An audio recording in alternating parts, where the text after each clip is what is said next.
really profound issue.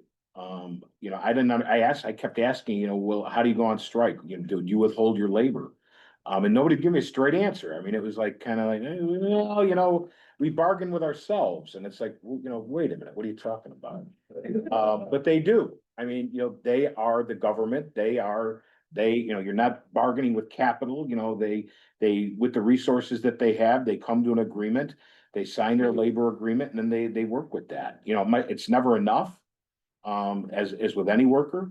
But they do bargain amongst themselves. They have a grievance procedure. They have committees that they meet to rectify any problems. So it's still, I still haven't like totally figured out this whole strike and withholding labor thing, but I'm getting there. But it's really amazing because the artists, they talk about, we get to create art and we get paid for it.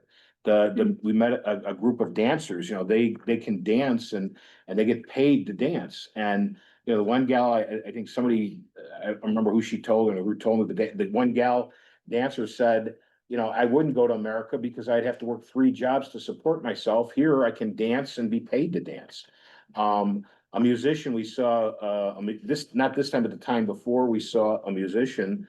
Oh God, what was his name? Pablo Melendez from his mother was Barbara Dare. She was a singer from Detroit, and she went to Cuba. And he was performing for us, and he said, "I'm performing not because I need a gig, because I want to.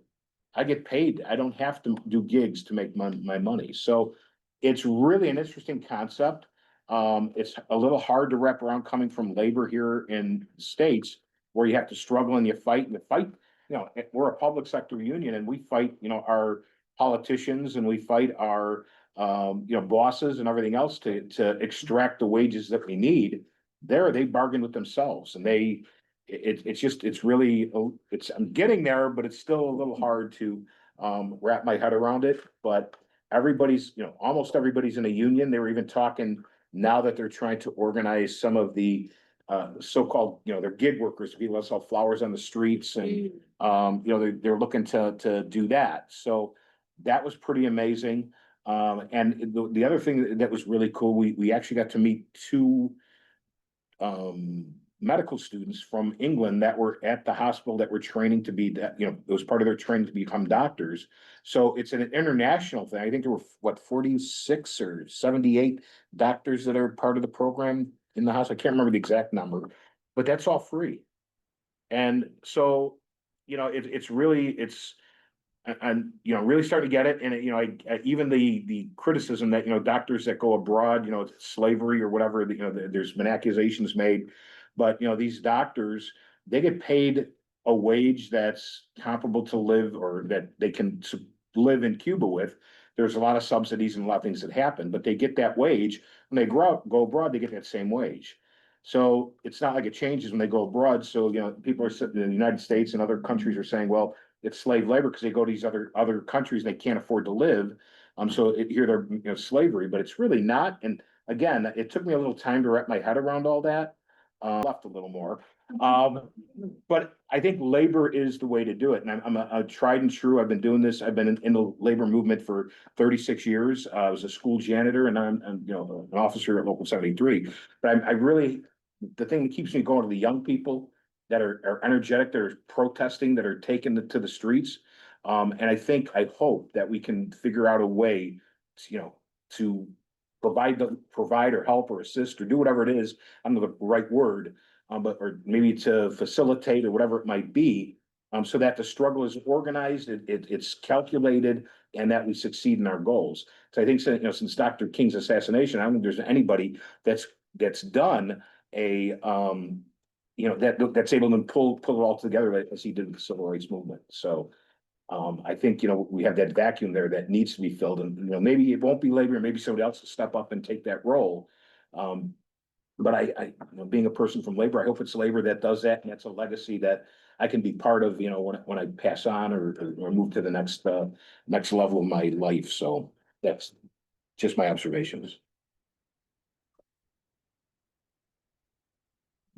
What about the paper in the March, the non-response, anything additional that you want? Yeah, well, I think one of the things that I would like to add is that in organizing the Consejo, I think that the support and the participation that we got from labor was incredible. And the more that we continue working with labor, and specifically with Chicago Teachers Union, it's becoming much more obvious that that relationship has to be nourished, and especially with teachers. I mean, teachers have context with children and families.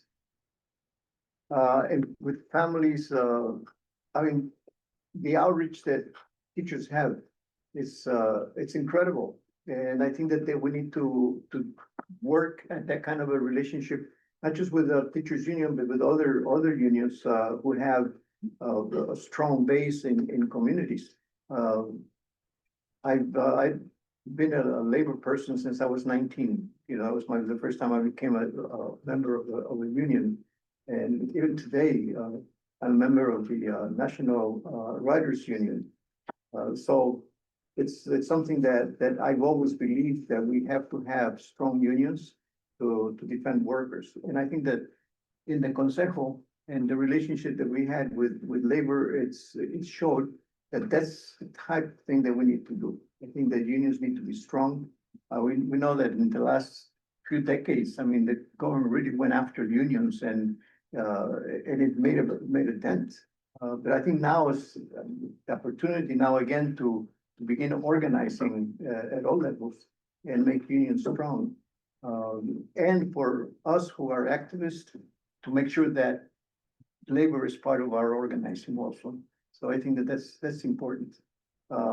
You know, like, if I may, you know, one of the things that we also had, in addition to the support from labor, you know, we had strong support that helped us a lot in many ways in organizing, was the support that we got from Alderman Brian Lopéz.